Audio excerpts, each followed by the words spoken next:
Notre première invitée est Anaïs Bouchard, directrice artistique et stratégie d'innovation de l'agence À Demain. Bonjour. Bienvenue sur le plateau de Smart Impact, Anaïs Bouchard, agence de design à l'initiative de ce projet ambitieux. C'est ce que je disais, de créer un supermarché zéro carbone, une enseigne qui a déjà trouvé son nom, d'ailleurs, Zeka. Expliquez-nous comment est née cette idée d'imaginer le supermarché de demain.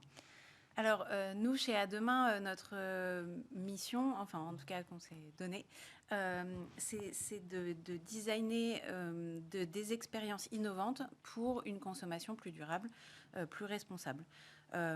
L'idée derrière tout ça, c'était un petit peu d'interpeller les distributeurs et les marques sur l'impact déjà qu'ils ont sur la consommation et aussi de les aider à mettre en œuvre des projets ambitieux pour la transition, notamment qui répond à des objectifs assez précis de l'Europe sur la neutralité carbone, par exemple. Donc c'est intéressant ce que vous dites. L'objectif, c'était vraiment de les interpeller là-dessus. Voilà, on construit ce projet-là et on va leur présenter presque, on va leur montrer. En fait, on s'est dit, si à une dizaine d'experts autour d'une table en séance de créativité, on peut arriver à trouver un concept qui répond aux grands enjeux de notre société, et bien peut-être que, en effet, les distributeurs et les marques seront plus à l'écoute et aussi plus alertes sur ces enjeux-là. Voilà. Plusieurs experts, quelques jours aussi, on va rentrer dans le détail, ça a été très rapide pour monter ce projet. Anaïs Bouchard, le concept de supermarché, est-ce qu'il n'est pas en lui-même antinomique avec celui d'une consommation responsable ? Alors si, ça a été un des gros sujets pendant ces 4 jours. Alors, il était important de répondre aux grands enjeux environnementaux, mais aussi de se dire qu'on vient avec, en tout cas, nous, en tant que consommateurs, on vient avec une culture, avec des repères, et qu'il n'était pas forcément de bon ton de casser tout ça, mais plutôt d'adapter ces repères et de renverser un système de valeurs qui est existant, mais avec des choses qu'on connaît.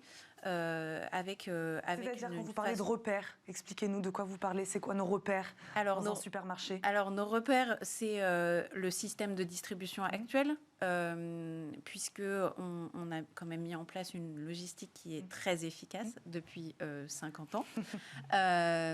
Et ça, c'est quelque chose qui est plutôt à exploiter, dans le bon sens, plutôt qu'à complètement arrêter. Voilà. On s'en inspire quand même aussi du supermarché que les gens connaissent actuellement. Ce projet, je le disais, donc, a rassemblé plusieurs acteurs, vous le disiez aussi, et a duré 4 jours, je crois, c'est ça. Pourquoi ce format ? Voilà, pourquoi s'être lancé ce défi-là ? 4 jours pour inventer le supermarché de demain. Alors, c'est une méthodologie de design qu'on appelle le design sprint, qui est une méthode assez couramment utilisée, surtout quand on travaille sur des sujets assez précis et qu'on espère un résultat rapide et efficace. C'était notre cas, puisqu'on voulait alerter les distributeurs et les marques sur ce sujet. Donc, c'était un format qui nous semblait tout à fait approprié, qu'on a un petit peu travaillé à notre sauce, puisque là, on est vraiment dans de la prospective. On se projette à 2035, à 2050. Et donc, il y a tout un processus d'immersion qui est assez important dans ces 4 jours. Quelle scénographie vous avez imaginée ? Alors, expliquez-nous comment vous avez construit ce projet-là. Alors, en fait, on a construit ce projet-là en se disant qu'on invente un nouveau réseau de distribution. Ce réseau de distribution, il est là pour réconcilier les consommateurs avec leur environnement, mais aussi...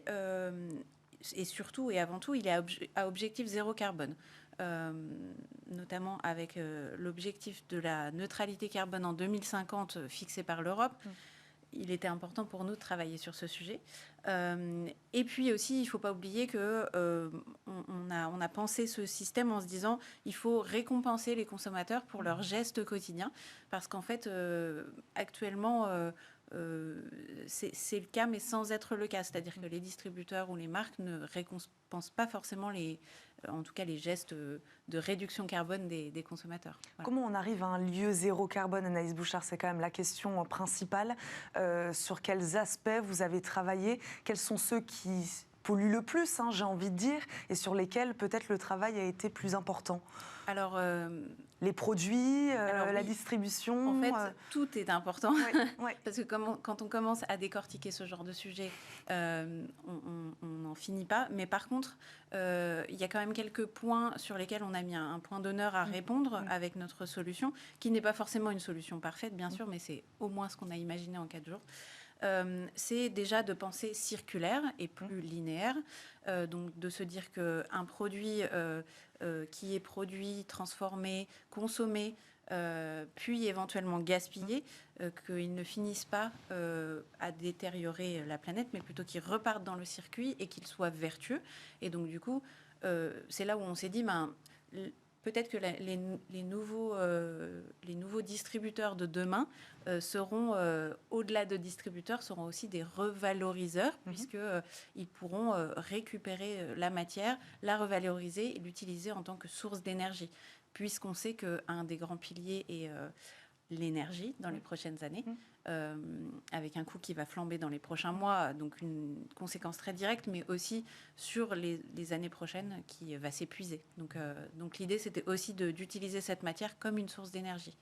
De qui vous vous êtes entouré pour créer ce projet-là? Puisque là, vous me parlez d'énergie, mais entre autres, il n'y a pas que des designers, il y a peut-être des ingénieurs aussi qui ont travaillé. Voilà, comment on réfléchit à toutes ces solutions-là? Oui, alors on s'est entouré de personnes du terrain déjà. Premièrement, c'était très important d'avoir des personnes qui sont au contact de cette grande distribution tous les jours, qui voient ce qui va et ce qui ne va pas. On s'est entouré également de 2 étudiants de l'ENSI, donc l'École nationale supérieure de création industrielle, en innovation, donc qui, eux, sont là pour vraiment instiller un processus d'innovation. Et puis, on s'est entouré également de personnes qui sont spécialistes dans le zéro déchet, dans l'ingénierie du zéro déchet, et on a essayé de les emmener un petit peu plus loin. Voilà. Est-ce que derrière, il y avait quand même cette petite voix au moment où vous créez ce projet de se dire il faut que ce soit possible, il faut que ce soit réalisable?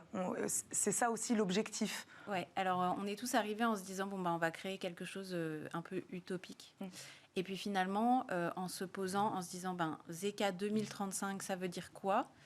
On est tous repartis dès 4 jours en se disant on y croit, on aimerait que ça arrive en fait. Et on l'a inventé en se disant il faut que ce soit comme ça. Enfin, c'est une des voies, mais en tout cas, on aimerait que ce soit réalisé. Oui, parce qu'Anaïs Bouchard, entre le supermarché d'aujourd'hui et celui imaginé par vos soins, il y a un monde quand même. Par quels moyens, selon vous, on arrivera justement un jour à votre modèle de réseau de distribution? Alors, je pense qu'il y a une grosse partie de volonté de la part des distributeurs qui est très importante, de la part des marques également, puisque les marques ont une grosse influence sur les distributeurs. Donc, je pense que ça va de pair. Je pense que le consommateur, lui, est prêt. Ça, c'est pas forcément un gros problème, puisque si on lui apporte une solution pour qu'il se sente récompensé pour ses gestes du quotidien et vraiment qu'il comprenne en toute transparence ce que deviennent ces produits, etc., je pense que lui est prêt. Donc ça, c'est déjà une bonne partie. C'est déjà une bonne partie. Et puis, je pense que il va y avoir le côté légal qui va beaucoup jouer. On voit que l'Europe, avec son objectif de neutralité carbone en 2050, déjà revoit la façon de réfléchir au bilan carbone des entreprises, au bilan carbone du gouvernement, etc. Donc du coup, on voit qu'il y a des grands changements structurels qui vont arriver.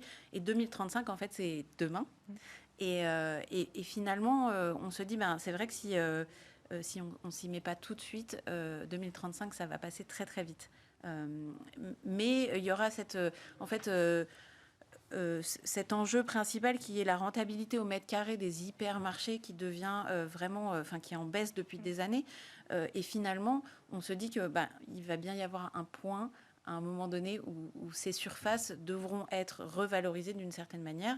Et nous, ce qu'on propose avec ZECA, c'est ça, c'est de les revaloriser à leur juste titre. Le citoyen est prêt, en tout cas, c'est ce que vous nous disiez. On va parler justement des actes citoyens. Merci beaucoup Anaïs Bouchard. Je rappelle, vous êtes directrice artistique et stratégie d'innovation de l'agence À Demain. Merci beaucoup d'être venue nous parler du supermarché de demain. C'est l'heure de notre débat RSE donc.